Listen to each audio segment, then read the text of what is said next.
I'm Elisa Parker. Welcome to the 23rd Annual Wild and Scenic Film Festival. It is the largest film festival of its kind. It's based here in Nevada City in Grass Valley, California. I think it's one of the best festivals in the world, and it's where everyday action heroes converge together. And you get to connect with them today, both through our media lounge, but also all over town. So if you haven't got your ticket yet, please do join us.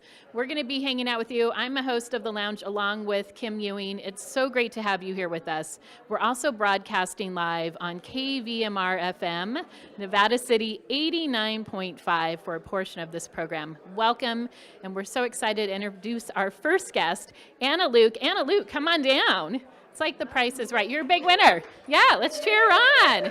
It's always hard being the guinea pig initially for this, you know? So welcome, Anna, and tell us real quick your film, and we're going to bring you in. We're going to get tight and close.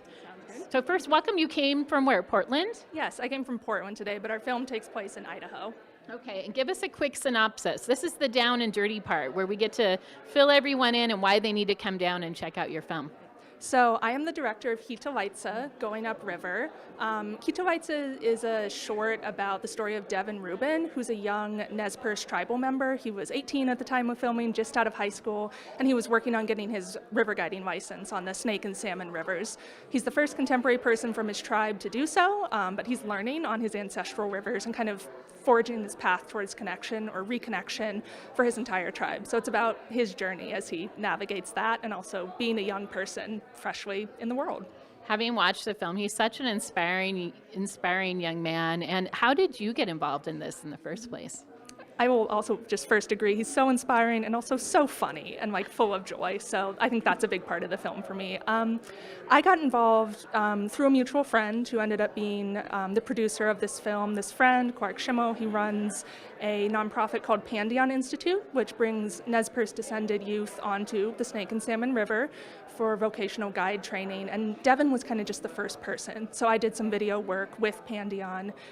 Quark mentioned Devin offhandedly, and I kind of bookmarked that like, ooh, that's gonna be a film one day. And so basically just through that, we decided to make a longer story about him. Our world is living in so much extraordinary chaos right now. What are the greatest parts or the golden nuggets that you want everyone to take away from this, and how that can apply in showing up and living our best life right now? That's a really good question. I think for me, this story drew me in because of who Devin is as a person, but also the larger story about reconnection, you know, like tribal, like forcible removing from their lands, and like disconnection is such a violent, tragic history. And it's really important, I think, to celebrate those moments of reconnection to show that it's possible. Devin is one example, the kids after him are another example, but this can happen all over the country. And I think that just that thought of it's possible, people are doing this work is something and like having a great time doing it too, is something I really want people to take away. Having fun, reconnecting, and reminding us all what's possible. What is one of the wildest things that happened to you, Anna, I bet there were some crazy things on the river, but one of the wildest things that happened to you during this production?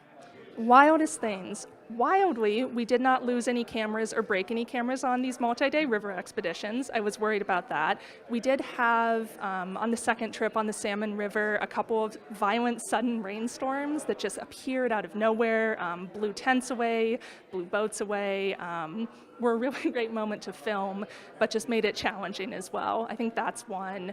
I also think just learning how to film with a very expensive camera in my hands on these rapids, where we're out there for 5 or 6 days, like without, you know, like a wall socket to plug into or anything, just navigating that, I think. Yeah, just charging your equipment. Yeah, keeping it like clean from sand, clean from water, and also the interpersonal dynamics of filming closely with Devin and also a crew of people when you're living together on the river for 5 days.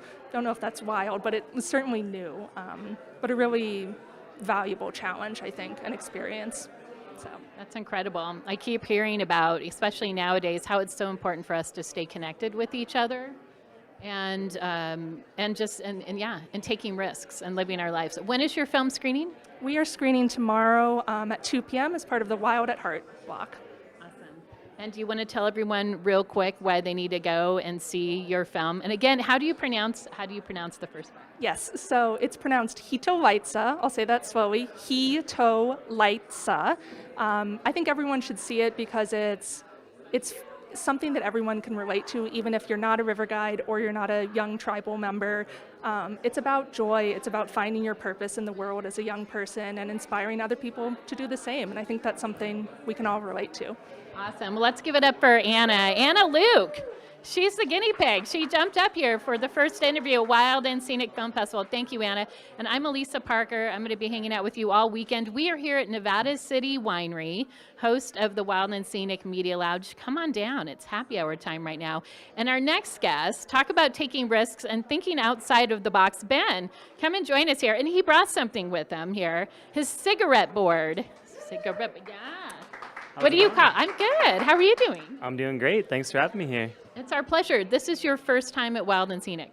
This is my first time at Wild and Scenic, correct? What was your reason to say, you know what, this is the year, I'm showing up, I need to be here?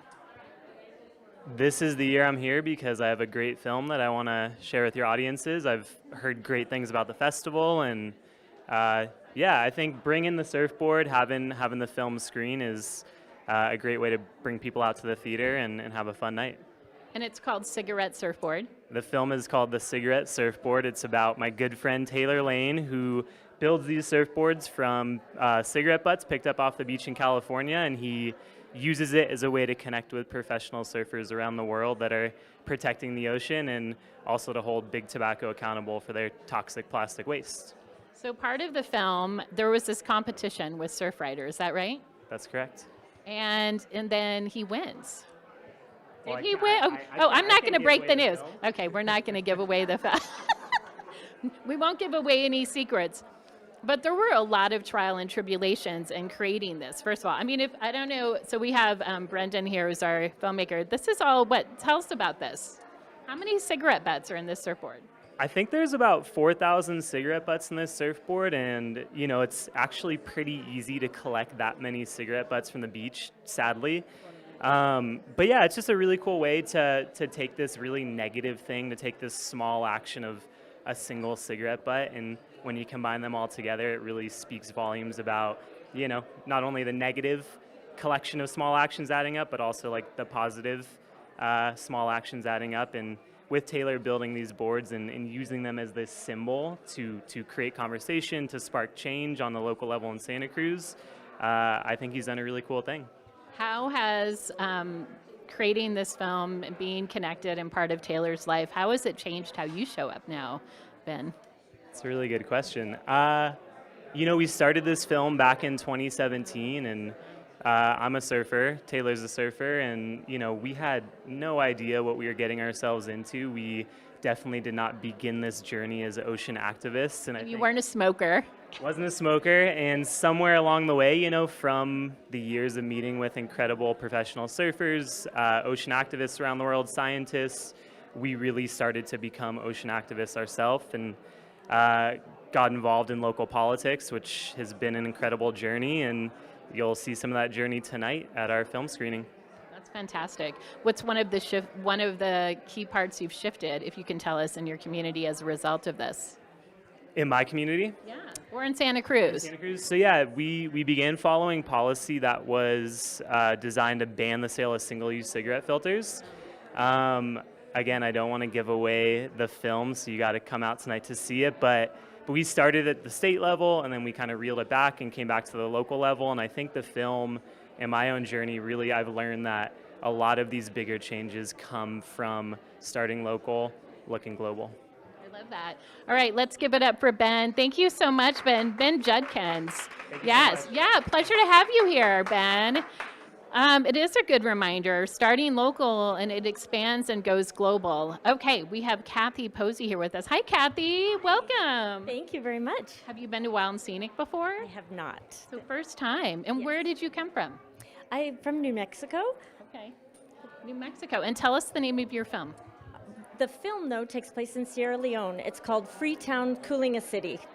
So as Ben was talking, without giving things away, the creators of this have an ingenious way about how they're cooling down, talking about climate change, our planet heating up, unique ways within this community. Can you give us some insight on that? Absolutely. So the organization that put this on is called Mirrors for Earth's Energy Rebalancing. And the idea is that there are ways to passively cool. And heat is an extreme danger that we probably don't give enough credence to. It kills approximately 500,000 people a year. And in the informal settlements of places like the Sierra Leone in Freetown, there are literally 3 to 4 hours a day where it is unsafe to be in people's houses during the hottest times of the year. And so by covering the roofs with reflective material that reflects sunlight instead of soaking, before it becomes heat, we're able to reduce inside temperatures by around 10 degrees Fahrenheit. That's incredible. So it's the difference between having to be outside and being able to be in your home. How did you get connected with this organization and this group? I actually heard about Dr. Tao, who is the founder of Mir, on a podcast, a Volts podcast, which talks about all kinds of different renewable energies and things. And so I reached out and asked to volunteer, and then I've been hooked ever since. Wow, that's amazing. And what was one of the most wild things that happened for you as being part of this experience and this production? I think for me, what strikes me is that we're volunteers from all over the world. A lot of our work is being done in Sierra Leone and India, but we have volunteers literally from all over the world, all time zones, and we've mostly many of us have not met each other in person, but we're like a family, and it just reminds us of how small the world is and how connected we are. And when is the film screening? It is tomorrow at 10:30 as part of the Solutions group. Okay, that's phenomenal. What is, we're right now, Kathy, I was mentioning, we're living through such wild and unusual, unprecedented times. What is your message for everyone right now about why it's so important to, as you mentioned, being connected to this community, even though you aren't even connected personally, physically, but what is your message around that right now, around how we need to show up in the best way that we can? I think that sense of community is so important. I think we all need to think about what we can do individually and what we can do when we get together as a community. And I would just say service and volunteerism is extremely important, and you can do that remotely. And so this has changed your life. It has. It has.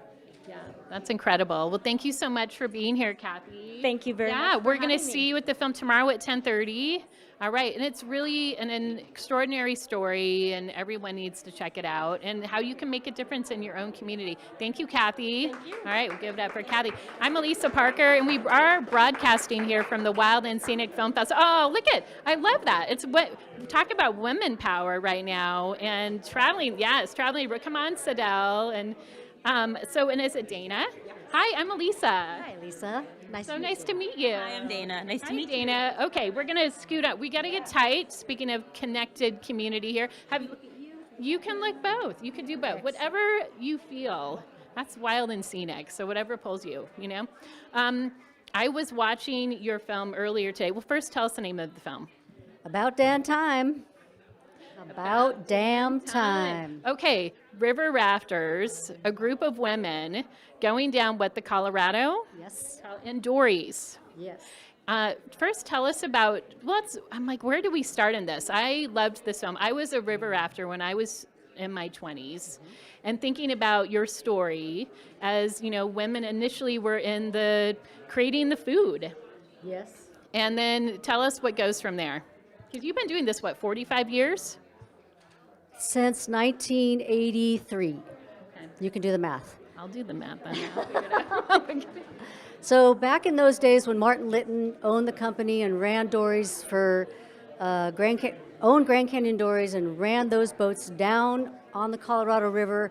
Initially it was for environmental awareness, always for environmental awareness, but we were putting dams on the Colorado River, and his goal and dream and desire was to stop the dam building process. And so he and a gentleman named P.T. Riley, P.T. Riley introduced the boat to Martin Lytton. In 1955, they went downriver for the first time. Martin eventually evolved those boats into classic whitewater dory boats for Grand Canyon, created a river company, and back then the Glen Canyon Dam was unregulated, so it would go from 5 to 25,000 CFS every day, and they would wreck a lot of boats. And These are wooden boats. They The are wooden dories are boats. old school wooden boats. We're not talking. they're little eggshells, Yeah. so they don't like rocks. And Perfect. It's yeah. perfect for river rafting. It's perfect. So ultimately, they brought people down who said yes to cooking. And in those days, most of us were women who decided to come along for the ride, had the same spirit and enthusiasm as the women of today have who still row those boats. What I also loved about the story too, Dana, is capturing the stories of women like yourself, Sidel, who've been doing this for years and serving as mentors to others to show like we can all do this. It's all possible. I mean, I'm like your height, and I remember my first commercial trip I guided, it flipped too. Like she has a story about that where the boat basically goes up and flips, and you realize how you optimize our power as women in different ways. So, I mean, Dana, how has this changed your life and being part of this and optimizing as a full, powerful woman and capturing these stories? How has it changed my life? Let's see. Well, I always wanted to be a river guide. So Are you now? And I wound up being a filmmaker. So creating this film was kind of the confluence of those two dreams and meeting powerful women such as Sindel. And for years, I've just been a real advocate for a lifetime, advocate for telling and helping highlight the stories of women that are powerful and making a difference and showing future generations that they can. And so like you said, the legacy and the resilience of these women is extremely impressive and important to share those stories. We don't hear those stories about the women that run the rivers. And they do an amazing job of, honoring the legacy of these boats, of the river, of the environmental activism, and carrying those oars forward, metaphorically, for the next generation of women. How are you hoping this story will translate given our times and how we're all showing up today, especially as women right now? How's that for both of you? That is a sensitive question Okay. in today's world. It is. It's Our goal is to make sure that those young women of today and tomorrow and the future understand that they have control of their body, that power comes from within, and no matter what your size, color, shape is, you can do whatever you set out to do. Love that. Whatever you want to in your life. Yes. How about for you, Dana? Yeah, I mean, I love that answer. But there's also an undercurrent to the film, which is one of conservation. We partnered with American Rivers. In the creation of this film, the Colorado River provides water for 40 million people, and it's under threat. And in 2026, the Colorado River laws will be rewritten for the first time in like 100 years. And so this film is also a call to action to get people to fall in love with the Colorado River through these incredible guides. And, you have to protect what you love. And, to fall in love with the Colorado River and think about its future. And when is the film screening? Tomorrow, 10:30 a.m. tomorrow. 10:30 tomorrow. Real quick, where can folks go to get more information about this story, the film, and also taking action? American Rivers website, americanrivers.org. They have a call to action, and of course oars. And join a dory trip. It is a ride of your lifetime. It is a ride of a lifetime. The ride of the lifetime. Oars has been around forever.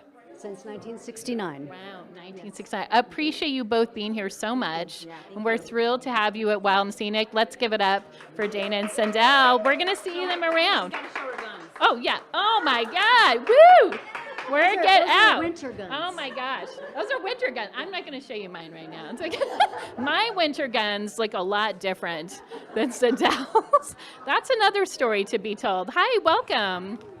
Hi, good to see you. I'm going to have you introduce yourself and your film. Okay. My name is Kanisha. You come close to me. Come close to it. It's okay.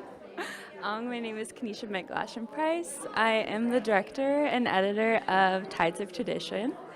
It is about an Unanga hunter and subsistence mentor in my community, and it highlights how climate impacts are impacting our subsistence harvests in my community. It's a beautiful film. So you actually live in the community. I do. I'm going to school right now in New Mexico, but I grew up in Unalaska. That's where my family's from. Okay. Yeah. And it follows also an individual. What was his name? It's because it's also focused on sustainability and honoring traditions of the community and how so much of that is easily lost. Yeah. Are you talking about the elder? Yeah. The elder in the film, his name is Vince Tudiakoff. So this film was a part of PBS Nova Vision Maker Media Project. And there was this science element that they wanted to be a part of the film. And so I called in my elder who has stewarded the land there for many generations. And I think having him a part of the film and being able to speak on traditional ecological knowledge was really powerful. Well, and congratulations, first of all, on being part of Nova PBS. So I'm assuming you're a pretty prominent filmmaker. You're doing other work. No, you're not. No, this was a part of their series called Legacy of the Land, and they funded 5 indigenous filmmakers to make short documentaries. So what's in store for you now in the future? Well, I am going back to school right now for filmmaking and learning more about what decolonizing film looks like. But I hope to go back to Alaska and continue telling stories about climate impacts. Yeah. What do you want everyone to know? Like, I've been asking some folks, like, what's the golden nugget that you want, especially for someone who they're like, I'm living in New York City and wanting to have that connection, right? For someone's personal story and how that impacts them. What would be a golden nugget or takeaway from this that you think's one of the most important messages? So the film follows one of our sea lion hunters, and we're talking about how the sea lion population is decreasing. And I think I want people to know, and I think my community wants people to know, that we have been practicing reciprocity and land stewardship for generations. And our traditional harvesting is not what's causing the decline in sea lion population. It's larger than that. It's climate impacts. And when is your film screening? It's screening tomorrow and Sunday during the dinner and a movie event. Okay. Ooh, congratulations. That's exciting. Kanisha, it's so wonderful to meet you, and I really appreciated the film. And it provided me with such just a different insight, too, as you talked about colonization and how that's impacted communities for many years, and also the positive ways in how we can show up in understanding the traditions that need to be respected and how we're all connected in the wild world, Yeah, absolutely. Thank you for that. Thank you for taking the time to watch the films before this also. A lot of films. We have, there's a lot of films, but they're wonderful and they're so inspiring. And especially now, I'm finding even in some of the dire situations that we are, it's like hearing how individuals are showing up. I think right now so many people feel overwhelmed. And this, by understanding what all of us are doing on an individual basis and in community, it gives you the perspective that it's all possible and just to show up in what we really believe in. Yeah, I think that's a great takeaway. And ultimately what it comes down to is like returning to our traditional ways, which is just caring for the land better. Yeah. Well, thank you so much, Kanisha. Let's give it up for Kanisha. Yeah. It's a really incredible film. I'm Elisa Parker. We're broadcasting this live here, both on our Wild and Scenic Facebook, on YouTube, and of course on KVMR, one of our partners as well. Hi, Kirk. Come on down. Hi, Elisa. Hi, Elisa. So great to meet you. Yeah. I'm here. We're going to get close. We're getting close. Okay. So, Kirk, what is the name of the film? Name of the film is Half-Life. And you have a tremendous, courageous hero story that you're personally, this is your life. Yeah, and the subject of the film. Tell us about the film, and I also am curious just how this has impacted you and where you're showing up now. So the film just tracks my life as I have an idea during a stage 4 cancer diagnosis. Colon cancer? Colon cancer, yep, stage 4 colon cancer, to want to climb Half Dome. Not the cable route, but actually the face of Half Dome. And the whole idea kind of came through during a low phase of my chemotherapy. I had just had this idea, and it just wouldn't shake me, so I did it. Right. Well, even more than that, I mean, just the chemo and also experiencing that with other friends of how invasive it can be and hard on your body. And you made a choice to say, I want to just live my life in the best way I can right now. And is that still, or like, how by telling this story and climbing Half Dome, like, where has this led you to now? Well, first, the whole bigger idea for climbing Half Dome was for cancer screening awareness. I really want to get the word out to the world, really, about getting screened, especially with colon cancer. Even in my time of the diagnosis, the age range for getting screened has now gone down 5 years from 50 to 45.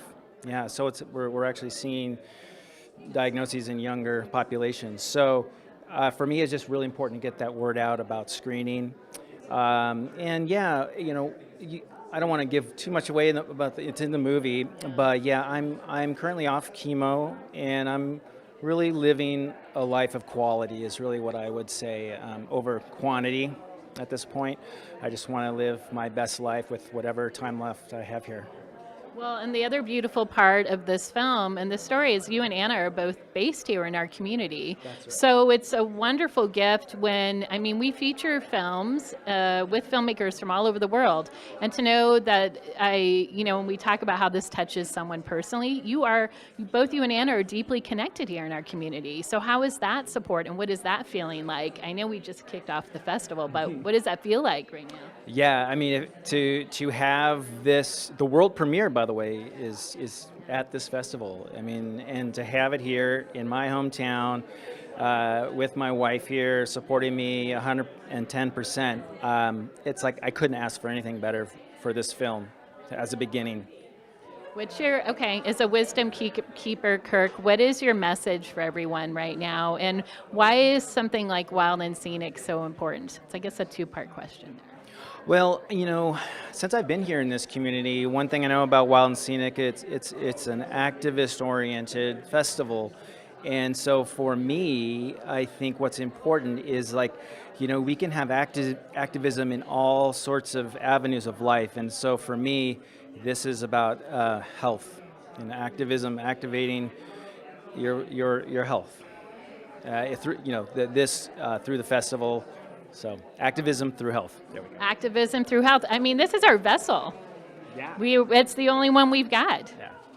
So show up. I appreciate you so much, Kirk, and thank you so much for sharing your story. And thank you to Anna as well for having the courage as your wife and partner and lover, and to have the courage to be able to share. And that in itself is huge.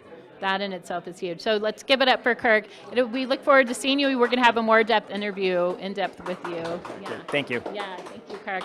I'm Elisa Parker. It is the Wild and Scenic Film Festival, and we've been broadcasting on KVMR FM Nevada City 89.5. Thank you so much for joining us and being part of the incredible radio station KVMR. And come down to the Media Lounge and join us, and we'll be here all weekend, and hopefully you can come and check out the films. Thanks so much, and we'll see you this weekend. All right, so we have... You're the big winner. That's how it works. So Dana. Hi, Dana. Hello. Welcome. I'm going to have you come and get a little closer here with us, too. All right, what is the name of your film? My film is called The Hard Part. The Hard Part. Okay. Can you give us a little insight on that? It is a film about farming, and it's basically about what it's like trying to survive as a small, independent farmer. And the way that we told that story is really through the lens of this one farmer, and it's her story over the course of one calendar year about everything that she endures throughout those 4 seasons. With her family. With her family. Mm-hmm. And how did you get connected with her? What is her name, by the way? Her name's Lara, and she actually used to live in Nevada City. She did, and this is in Oregon, right? Okay. Yeah, it's yes. So she used to live in Nevada City. So she is actually coming tomorrow to our screening, the last minute edition, in case anyone was wondering. But yeah, it's a very random connection. But they used to host weddings at their farm, as you know. I think many small farmers have various means of income. So they used to host weddings, and I actually attended a wedding at her farm, and we just got to talking, and she was really just like wanting to get the message out about the work that she was doing, and just like had such a strong conviction for farming and that it can change the world. And ultimately, she wanted to make this film. She was like, I have a story to tell, and do you want to make a film about it? And you've been in filmmaking for a while. Yes. Yeah, I've been in filmmaking for almost 10 years now, always nonfiction storytelling. Have done a lot of other things about food and agriculture as well. I've always just been interested in where food comes from. How has this changed your life now? Because you were with her for the whole year, and the seasons, and her kids, and her husband, and everything they endured as being full-time farmers. Yeah. How did the story change my life? Yeah. Yeah, I mean, I think even for somebody that already cared about food systems, I think just being so on the ground for someone that's not a farmer but cares, and just really seeing just what it takes to do something as essential as growing food, just definitely made me see it in a lot of different ways. And just her energy and her relentlessness was very inspiring. Right. So it's interesting with farming too. I think there's so much often that's romanticized about it, like, growing food and our hands in the soil. It is a lot of work. Yeah. It's a tremendous amount of work, and I also appreciated how you captured her in her story about why this matters so much to her. I mean, she initially was from the city in Washington, D.C. They're like, we're not the typical farmers that we grew up with this kind of life. Yeah, and I think, that's one of the messages that I know she's always wanted to share about just the realities of it. And it's also not to say that it isn't beautiful, because it is. And if it wasn't beautiful and meaningful, she also and other farmers wouldn't want to do this work. But just, really showing the realness. The real deal. It's the real deal. It definitely is. Where do you live? I live in Portland, so yeah, that's where I live. All right. We're going to see what happens for Dana. Maybe you're going to become it's really not a part-time job. No, it's not. But yes, no, even after making this film and knowing everything I know about farming, I still probably want to be a farmer at some point. Okay. All right, we'll check in with you. And when is the film screening? The film is tomorrow morning, Saturday morning, in the farming block. I believe it's at 10 a.m. Okay. And you have other films you're working on right now? Do you want to give a shout out for one? Yeah, oh my gosh. Well, I helped a little bit with my friend Anna's film. She's back there. I'm working on a project, not my film, but I'm producing a film about high school speech and debate that actually our friend Greg Snyder over there is editing as well. So we've got all kinds of stuff happening. You are surrounded by community, Dana. You are a perfect example of wild and scenic community in action. Yeah, and all the Portlanders made it, even through the 100 flight cancellations at PDX yesterday. Are you kidding? I didn't hear about that. Yes, we're coming from a snowstorm, so. Wow, which is unusual in Portland to have snow. Yeah, it is. So that's why, it was a struggle, but we got here. We're so excited you made it. And please bring her, too, when we have our other interview. Please bring her. She would love to, so yeah. All right, let's give it up for Dana. That's like we're surrounded by community. Thank you. Yeah, it's great to have you here. I'm Elisa Parker, and we are broadcasting here. Nevada City Winery, thank you for being a sponsor of ours. And we're hosting the Media Lounge all weekend. Hi. Come in and join the intimacy of Wild and Scenic. I'm good. How are you? Yeah. Excited to be here. Oh my gosh. We're so excited to have you here. Absolutely. This is my first time. I was going to ask you. And this is a gorgeous place, like first time being here in Nevada City, and I, can't wait to show my film and seeing what other great films are also playing. Where did you arrive from? I came from Brooklyn. Oh, from Brooklyn. That's where I came from. I lived here in Nevada City for 20 years and moved to Brooklyn 2.5 years ago. Yeah, this is an amazing place. Like, completely different from Brooklyn, but yeah. 100%. Is your film Chom? It is Chom. Oh my gosh. Okay. This is such a beautiful, visually extraordinary film. And it's one of the films too, like I just couldn't take my eyes away from it. It's fully present, fully embodied, like listening and the sounds. Tell us a little bit, where does it take place, by the way? And is it the Nepal? It's actually in Ladakh, India.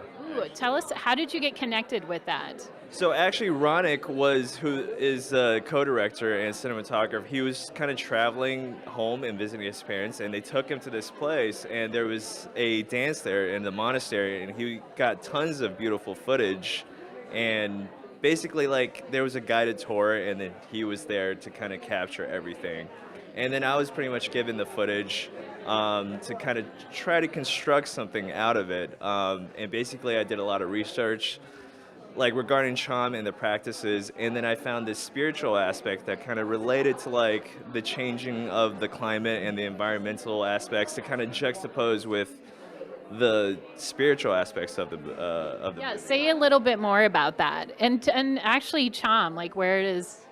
So Chom is basically a dance. So basically every year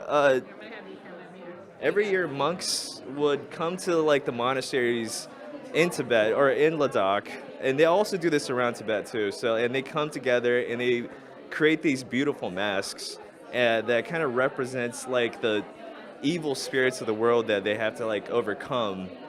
And basically Cham is just a dance that like basically suppresses the evil of the world and like creates something good out of the bad things in the world. And like when we were conceptualizing Cham, like what evil kind of represents to people who are kind of like living in the mountains, and like the only thing that really occurred to me was just like how they perceive the environment and like the changings and like the subtle nuances of the environment. So like we kind of weave that into the story, but also like the history of Cham, they also talk a lot about the environment and how like, you know, to be more aware of it than, you know, like a lot of us like are more myopic in our daily lives, like to be more conscious of those things in like a spiritual level. Yeah, well, and then it ties in all the elements. Yeah. So it's showing fire and the volcanoes and water and how like that is all interspersed into this. Okay, so here's a question now. And thinking about the mask and the illusion, how do you want to, how did you both want to translate that now into our given times? You live in Brooklyn. What does that look like now?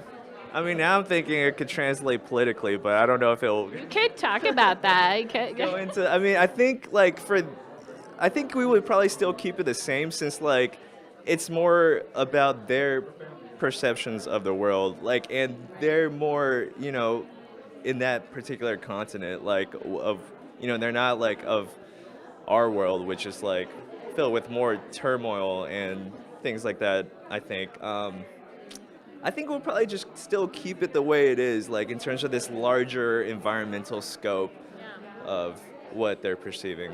Yeah. Well, it is a gorgeous, beautiful film. Congratulations. Yeah. And when is it screening?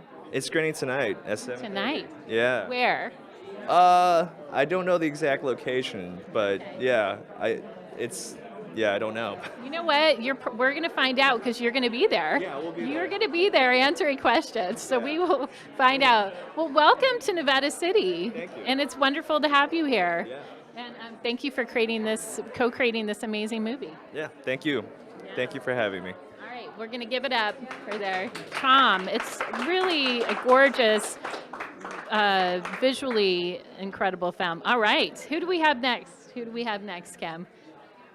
Here we go. I'm Elisa Parker. We're broadcasting live from the Wild and Scenic Film Fest. Hi, welcome. Nice to meet you. Good to meet you as well. Yeah, Evan? Yes. Okay, Evan, and what is your film? Oh, we're going to bring you in. This Okay. is where we get tight and connected in our community here. Yeah, my film is the first film that I've ever made. It's called To Be a Good Home. And it's a short film about 3 close friends who are all regenerative farmers in northern Minnesota. Okay, ooh, in Minnesota. And is that where you're from? Yeah, born and raised in Minnesota, and I am northern Minnesota in Duluth. So I'm sort of like the far western edge of the Great Lakes region. This is your first time, I take it, in Nevada City? It is, yeah, and it's been great so far. Well, welcome. And okay, so your first film, what were you doing before? Yeah, I am still kind of full-time. I work for an organization called the National Young Farmers Coalition, and we work on federal policy for young farmers, beginning farmers, trying to make it easier for them to get a foot in the door and get lands and farm in general. So that's what I kind of do full-time, and this film has been a passion project that I kind of roped 3 friends into to work on with me. So what do we need to know about that? That's really inspiring to know, to help young people, getting involved and engaged, because it can feel daunting. I mean, owning land, knowing the practices, having the funds to be sustainable as a farmer. Yeah.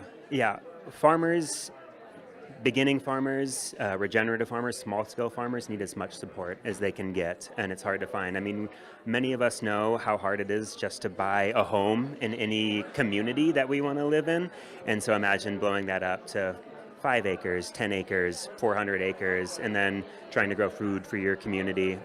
It's a very tight market, and it's very difficult. Are you hoping to incorporate this film on an educational basis with the work that you're doing and share it across the country so other people can support both the policies and the organization and the farmers personally?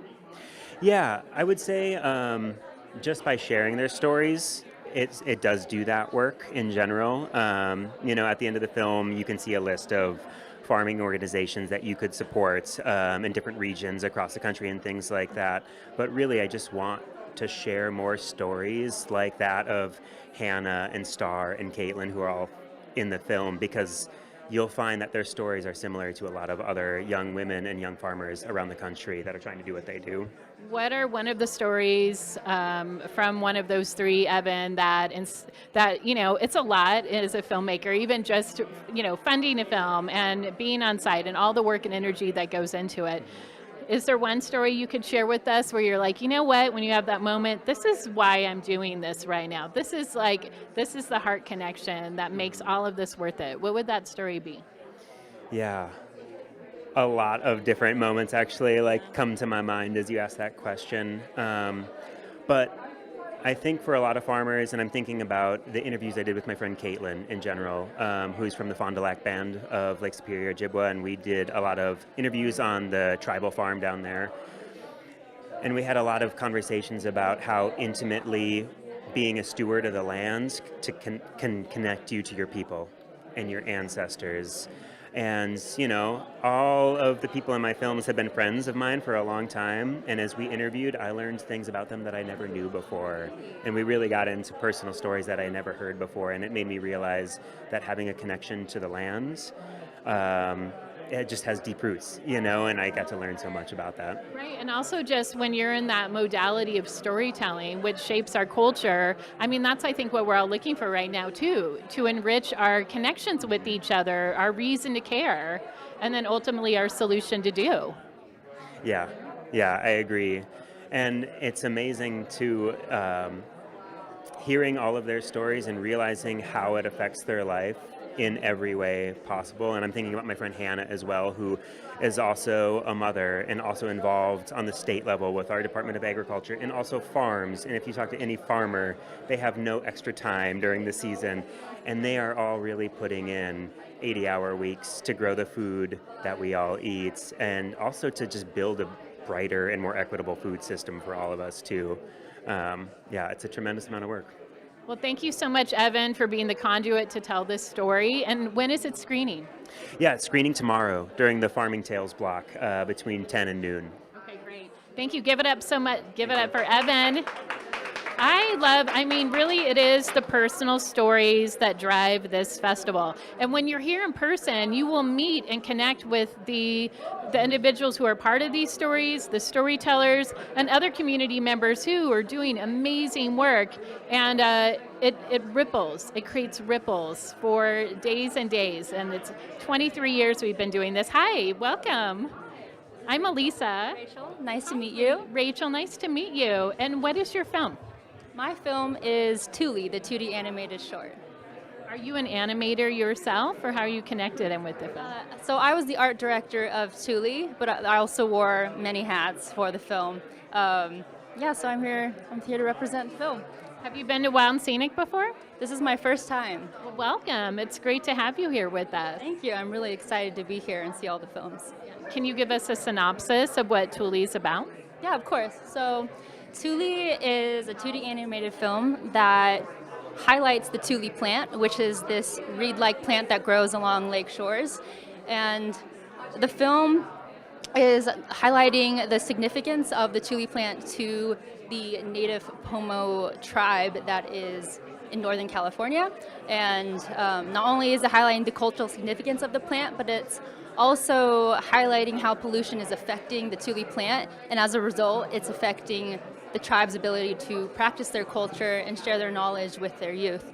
So the film is really trying to bring hope that there are ways that we can restore the lake, the land, and also it is encouraging people to turn to indigenous wisdom to find ways that we can find solutions for land restoration.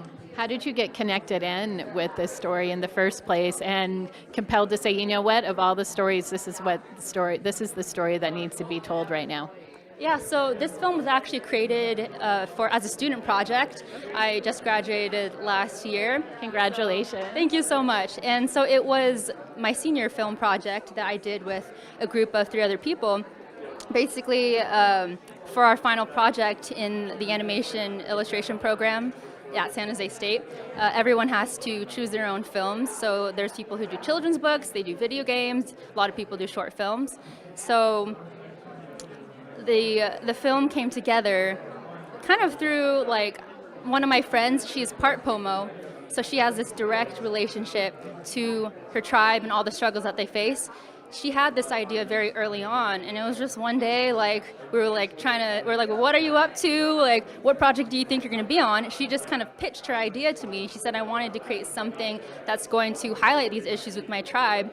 And for me personally, I knew I wanted to try and either find a project or create a project that's going to be about environmental issues, because that's something I'm passionate about.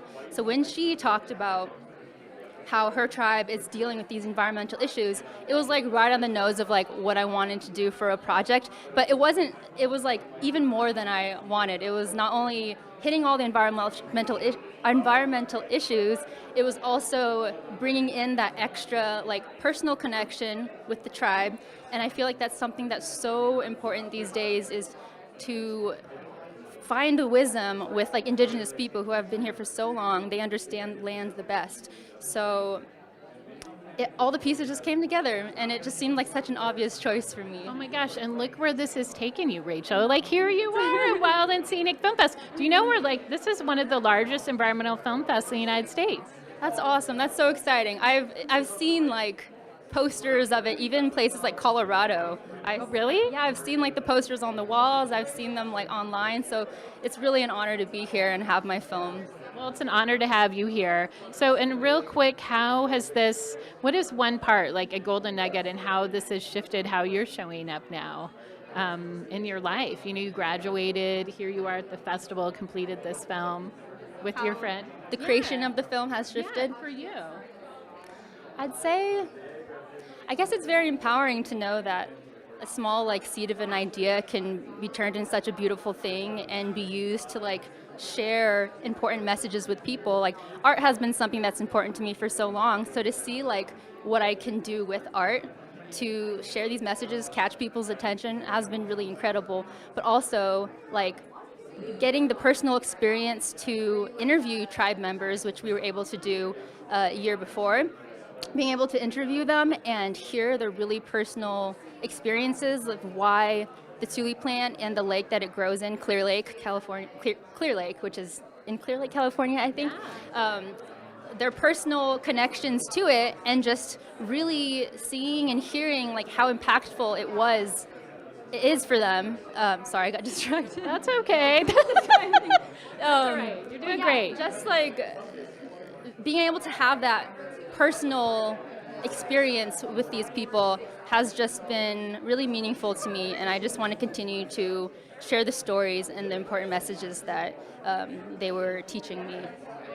Well, thank you so much for being here, Rachel. Thank you for being part of Wild and Scenic with this inaugural film. We're honored to have you here. We'll give it up for Rachel. I'm honored too. Do I have this one? Great to have you. Yeah, thank you, Rachel. We're getting ready to wrap up Wild and Scenic. We have Kristen Knoll. We have a couple of more amazing people interview. Hi, Kristen. Oh, it's always good. I know, it's always good to see you. We're in the throes of it. I know you just arrived yesterday, but you love Wild and Scenic. I love Wild and Scenic, absolutely, the best film festival ever. What do you, here, we're going to go over here. We're dancing over here. What do you love most about this festival? Because you've been a champion now for some time. We love to sponsor this festival. We learn so much from the filmmakers who are so dedicated to the environmental sustainability that we are at NIA. Okay, so Kristen, by the way, Kristen Hull is the founder and CEO of NIA Impact Capital. It's changing our lives, Kristen. I mean, and also just with women in financial power, like it is extraordinary what you are creating and working with other companies to ensure that they meet not only values, but hold up specific requirements. That's right. Tell everyone real quick about that. Sure, so we invest at the intersection of environmental sustainability and social justice. So we want all of our companies to have revenues coming from sustainable products, and we want them to have diversity and leadership, because those are the best performing companies. And you've been doing this with companies like Apple. Yes, we've had wins at Apple. Apple removed NDAs from employee contracts based on our work. Tesla we had a win there with their board stepping up to say that they are going to oversee their human capital management, and we're going to be talking about that at our workshop tomorrow. IBM, we won diversity reporting there with 94% of the vote.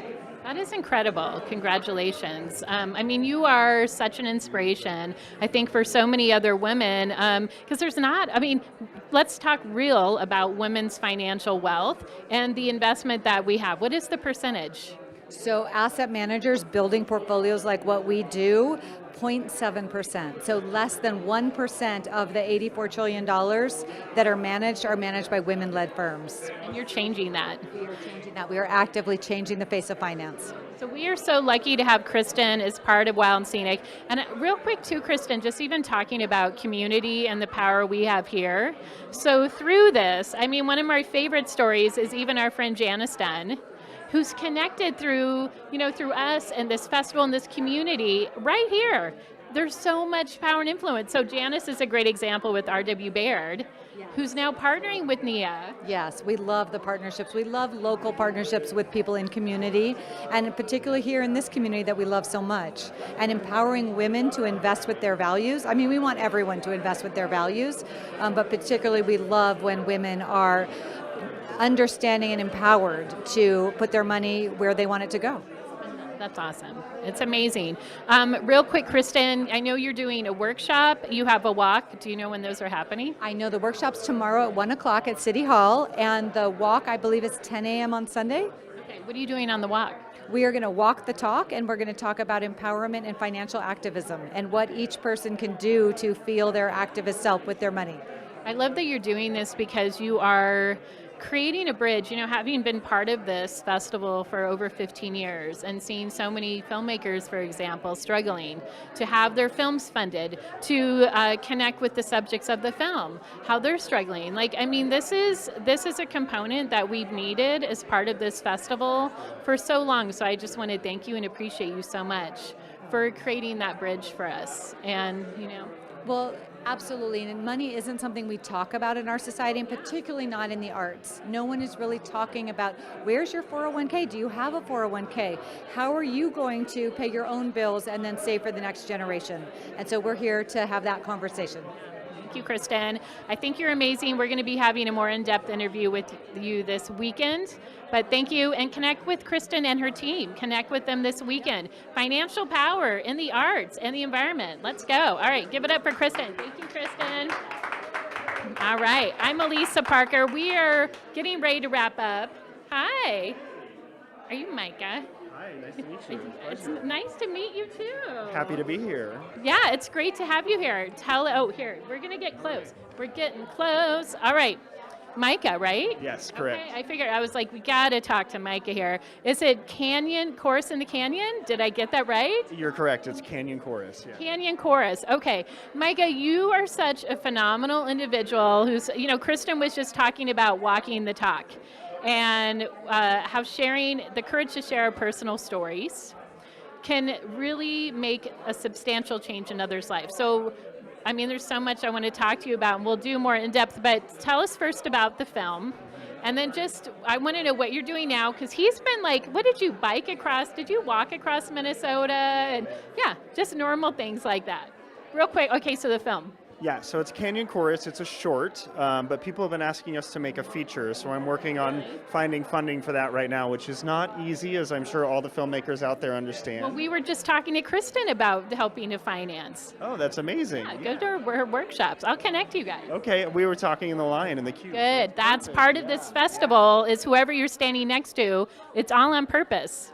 Yeah, but our film, what I'm most proud of it is that it's kind of like a Ted Lasso episode, and that you're laughing and crying the whole way through. And so I think when it comes to stories about minorities or about people who have struggled, so often it's just tragedy porn and it's depressing, and nobody wants to watch that, or at least nobody from outside of those communities. So with Canyon Chorus, the goal was to make a gay film for a straight audience, and to try to communicate some of that tragedy porn to people in a way that is fun and that has them laughing and walking out the door, because ultimately that's how you get people to watch your film. If it's depressing and angry, no one's going to want to watch it. I loved your film, by the way. And so you travel with part of the chorus, your mentor, going down the river.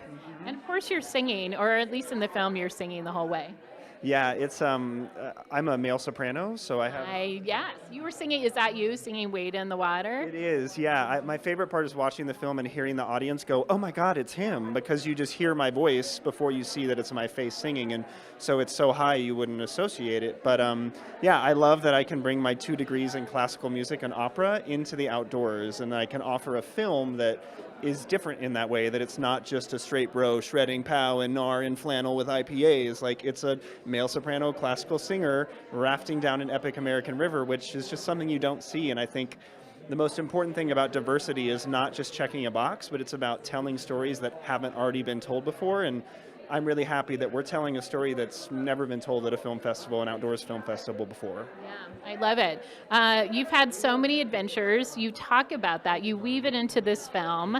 What are you up to now? Because I'm not going to give away everything in your film. So let's talk about what you're doing now.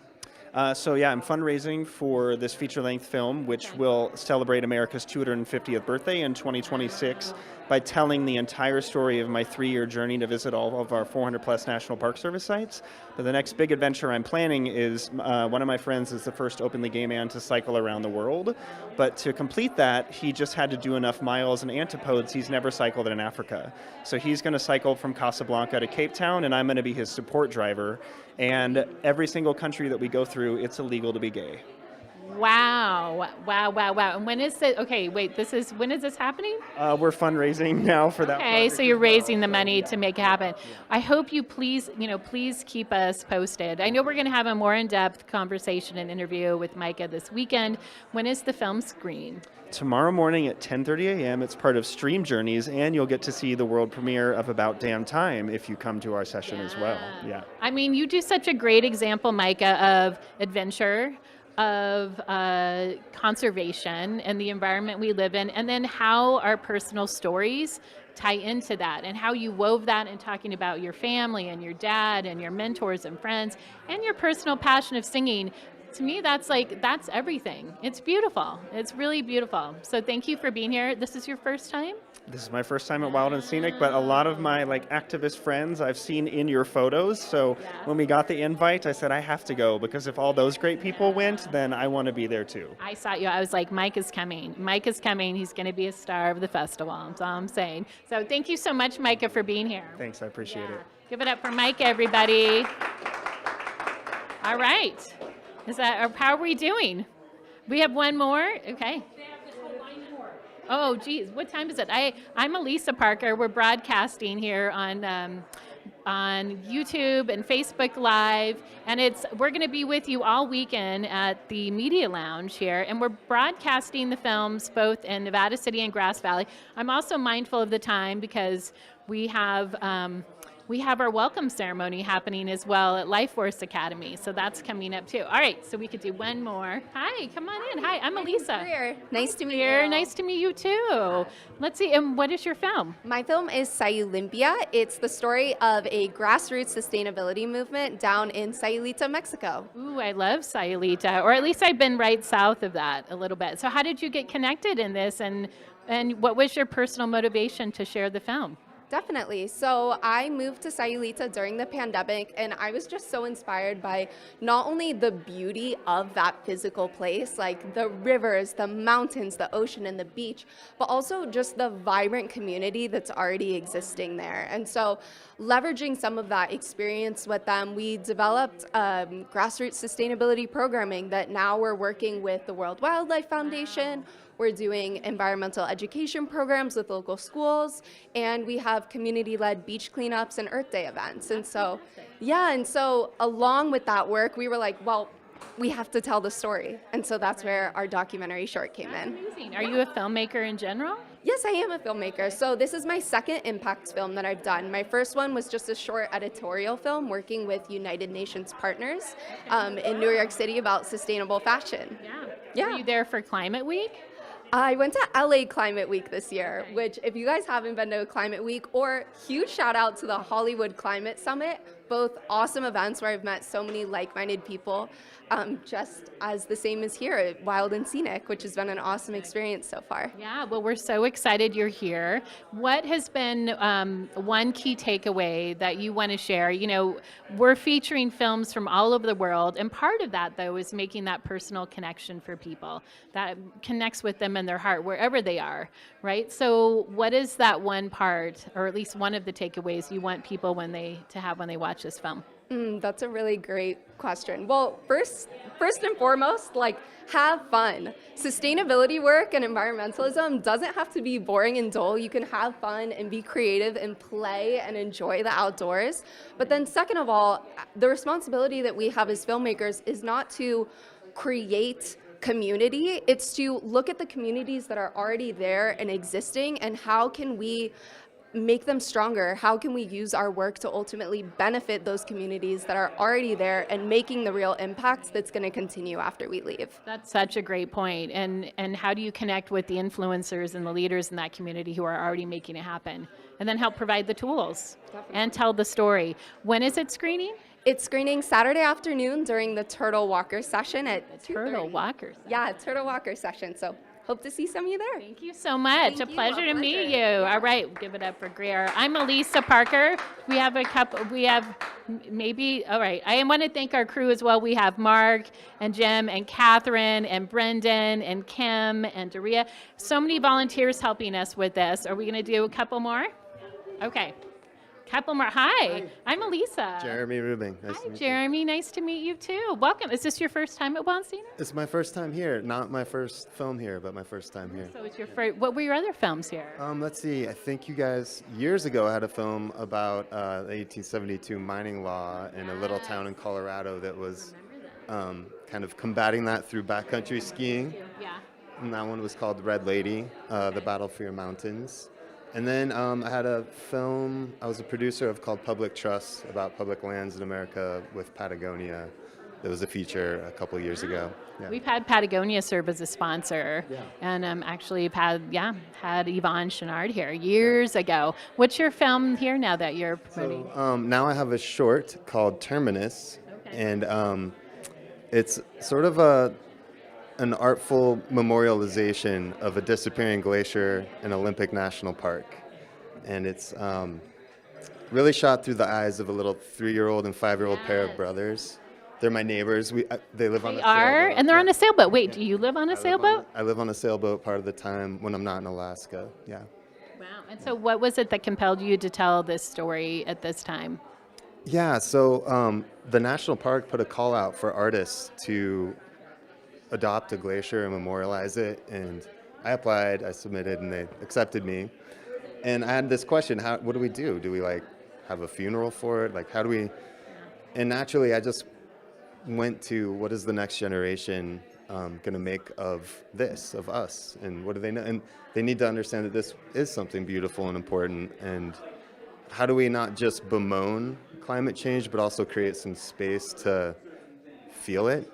Right. And well, you do a great job of that by telling the story of the family and the kids, and it's told even through their voice in this. And what is the name of the glacier? it's the Hubert Glacier. Yeah. Hubert Glacier. And is it in Olympic National Park? That's right. Yeah. Okay. And you living there half time? Or you live... Most of the time we are on the sailboat in Seattle. Yeah. And the other half of the time, are you traveling on the boat? Sometimes we're doing that. We my wife and I are commercial fishermen in Alaska, so we are a lot of boats and mountains in our lives. Yeah. That's a lot of adventure. Okay, I've asked a couple of filmmakers today, but what's one of the wildest things that's happened to you recently, and how does that maybe even connect in the message that you're talking about in this film, memorializing glaciers, sailing, living your life. You're living your life, Jeremy, in the best way possible. I'm imagining so. Yeah, there's a lot of ways to answer that. I've had a lot of up-close and personal experience with brown bears on a daily basis in Alaska, and that is potent. But honestly, I go to the heart of the pandemic, because that was a wild experience where we went to our little park in our backyard every day and watched hummingbirds nest and got to know this tiny little urban park so intimately. It just slowed things down in a way that was a wild that I didn't see coming. And I think that was impactful. That's impressive. Yeah, I had a bird that started knocking on our window. And I thought, is it communicating with me? Because we had a bird feeder that was empty. And I went back on the other side of our loft to the bedroom, and it started knocking on the back bedroom window. I was like, okay. Yeah, I know. I'm so glad you brought that up, because hopefully that story and also this festival will remind us of some of those cherished moments that we had during COVID. And remember that we don't want to, that's life. There's something too, there are these moments of hope that, and right now things feel scary for a lot of folks. And so we have to lean into that, and that's important. Well, thank you. Yeah, thank you, Jeremy. It's great to have you. Again, when is it screening? Terminus is 10 o'clock on Sunday. Okay. Yeah. 10 o'clock on Sunday. All right, give it up for Jeremy. I'm Elisa Parker. We're getting ready to wrap up. You are the last hero. Oh, okay. They're adding him on. I know we do need to get wrapped up soon, because we have the welcome ceremony happening as well for Wild and Scenic. And this is the kickoff of the festival, and it is one of my favorite. Hi, welcome. Thank you. What is your name? I'm Jacob Siegelbrielle. Hi, Jacob. And what is your film? I was the producer for Cycling Without Age. Ooh, yes. I love this. I love all the films, but my sister's actually an avid cyclist as well. And talk about how you create community. And, well, you tell the story about how you worked with the senior population. Yeah, so Cycling Without Age is a program that started in Copenhagen back in 2012 on the premise that everybody deserves to feel the wind in their hair no matter where they are on life's journey. And so there's chapters all over the world that use these pedal-powered trishaws to take elders out on rides to get coffee, to get ice cream with their families, to hear the birds, sometimes just to be silent and be in nature again. And so our dad, I directed the film, or I produced the film with my brother Isaac, and our dad John started a chapter down in Santa Barbara. And during COVID, we really got a chance to experience what it's like to be trapped inside and not get that outdoor experience that I think so many older people in our communities have. And so it was a story we really wanted to share. We've told lots of films about the bicycle and the power of pedaling, and we've brought a couple of them to Wild and Scenic in the past. And so this was a story that we felt was really important because it's looking at the impact of that experience for a population that I think a lot of people don't think of when they think of biking and pedal power. And it's and this experience makes it so accessible for anybody of all ages, able-bodied or not, to outside, to experience. You know, there's moments where he goes and sits on the coast, you know, two old lovers sitting there together, which normally, you know, I would think either you're going to be in a car or you're sitting inside. It's such a beautiful experience, and I would love to see it all over the world. Yeah, there's chapters in 39 countries now. We're actually going to have one of the Trishaws from the Davis chapter is going to be pedaling around Nevada City on Sunday. So if you see it, flag them down and hop on for a ride. But yeah, I think it's one of those things that it benefits everybody who's involved, whether it's the person on the front who's an elder who doesn't get to get out as much, the person on the back gets to hear stories of all these incredible lived experiences, and then the community gets to see that elder be visible and be a part of the community again. So it's really a program that impacts the entire community. Yeah, I love it. I love it. And when is it screening?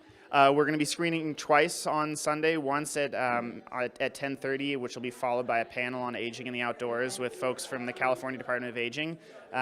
And then we'll be riding around with the Trishaw all afternoon, and then at 3:30 we're going to be showing again as part of the United Impacts program. Okay, that's fantastic. Thank you. We're going to talk more in depth this weekend. Maybe we'll get a ride around. I'm going to go on a ride on that. Thank you so much. Thank you. Yeah, thanks to have you here. There's always something unique here at the festival, and for people who haven't been here before, I'm like, there really isn't anything like this festival. It's community-based. It's all-encompassing of all the wonderful things that we're craving right now. And our last guest, that's exciting. Hi, I'm Elisa. Matthew Fabiano. Hi, Matthew. Nice to meet you, too. Welcome. Is this your first year? We're going to come over this way. Okay. Is this your first time at Wild and Scenic? First time at Wild and Scenic, although I've been in Nevada City since I was like 4 years old watching the Nevada City Classic. Yeah, watching the bikes. Oh, my gosh. Do you remember? Oh, my gosh. Now I'm thinking, who is Lance Armstrong? That's right. I know. This is what happens after an hour or so. Do you remember when Lance Armstrong was doing laps here in Nevada City? I'm more of a Greg LeMond guy. But Okay, all right. But I mean, normally when you watch professional racing, you see them go by quick, and that's it. And this time here in Nevada City at the Classic, Father's Day Classic, you could literally watch them go around many times. It was amazing. Let's bring it back. Okay, all right. There you go. You're going to bring it back. Matthew's bringing it back. All right, well, what is your film? My film is Wingspan, which tells the story of the critically endangered California condor population in Pinnacles National Park and the photographer Joshua Asel, who has been documenting their population. How did you get pulled into this? Like, why this story right now? So I was working as the content director at Think Tank Photo and collaborating with Joshua, giving him camera bags and gear. And during that collaboration, getting to know him, his energy was so infectious. I was like, I have to know what this guy is about and what are these condors? What are these gigantic birds? What did you learn about them? They're huge. They're like dinosaurs. Enormous. Yeah, no, it's astounding to see them fly. And Joshua's photography opened that whole world to me and what condors are and what it means, how important it is to be able to see an endangered species right here in our own state, and to see that in person is so moving. Right. Yeah.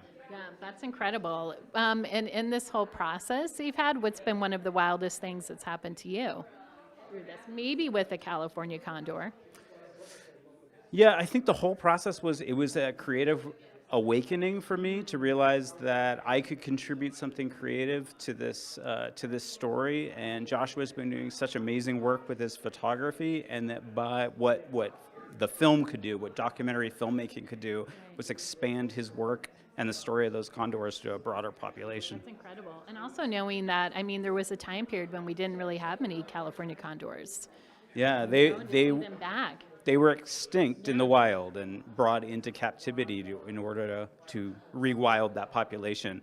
And I just saw just today they're posting photos of them in Mount Diablo. Wow. First time in down a near, century. wait, down near Walnut Creek? Yeah, so they're Wow. flying from Pinnacles National Park all the way up to Mount me. Diablo. Yeah. Well, that is a great way to end the media lounge with a positive story like that. And when is it screening? Tomorrow morning at 10 a.m. at Stonehouse as part of the, I believe it's tomorrow morning. It's going to be at Stonehouse. You know, it's all about we're spreading our wings, we're taking flight, we're showing what's possible through personal story and our connection with the wild world. And it's hope. It's hopeful in these times when we're thinking, I don't know what the future looks like. I don't know how I can show up in this. Stories like that are what give me hope. And I hope you'll join us for this weekend. I hope you're inspired to be an activist and show up in your best way possible. It's all we can ask for right now. And I'm curious, and I'll be in the wonder who you meet that's going to change your life, because that's what this festival is about. So thank you so much, Absolutely. Matthew. Thank you very much. And I'm Elisa Parker, and many thanks to our volunteers in Nevada City Winery. It's the Media Lounge, 23 years. Let's do it. Thank you.